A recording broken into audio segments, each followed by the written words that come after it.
جاوید صاحب، اسلام میں ایک آئیڈیل عورت کیسی ہوتی ہے؟ یہ آئیڈیل عورت تو ایک جامع چیز ہے. یہ کہنا چاہیے کہ ایک ماں، بہن، بیوی، وہ اسلام اس سے کیا تقاضے کرتا ہے. جی. تو الگ الگ رشتے ہیں.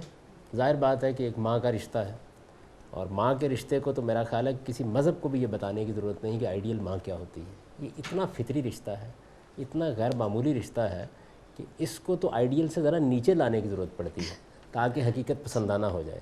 ورنہ ماں سب کچھ دینے کے لیے، سب کچھ قربان کرنے کے لیے تیار ہو جاتی ہے. اگر وہ حقیقت میں ماں ہو اور ماں کے رشتے کے تقدس کو سمجھتی ہو تو وہ آئیڈیل ہی ہوتی ہے.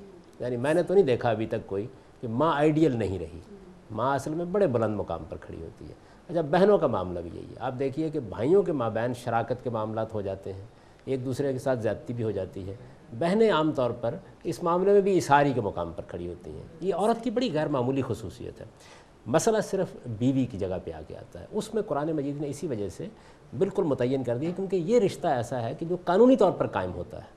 یعنی دو اجنبی لوگ یہ رشتہ قائم کرتے ہیں، ان کے مابین میں کوئی وہ رشتہ نہیں ہوتا کہ جو رشتے اللہ تعالیٰ نے بنا دیے ہیں. یہ رشتہ ہم قائم کرتے ہیں ایک دوسرے کا انتخاب کرنے کے بعد. تو اس میں قرآن نے دو باتیں کہہ دی ہیں. ایک یہ کہ اس کا رویہ موافقت اور فرمانبرداری کا ہونا چاہیے، اور دوسرے یہ کہ اسے گھر کے رازوں کی حفاظت کرنے والی ہونی چاہیے. دونوں باتیں خود قرآن نے بیان کر دی ہیں.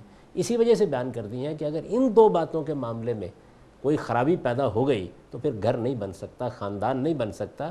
پھر کوئی پارٹنرشپ کا، شراکت کا تعلق قائم ہو سکتا ہے لیکن خاندان کو آپ وجود میں نہیں لا سکتے.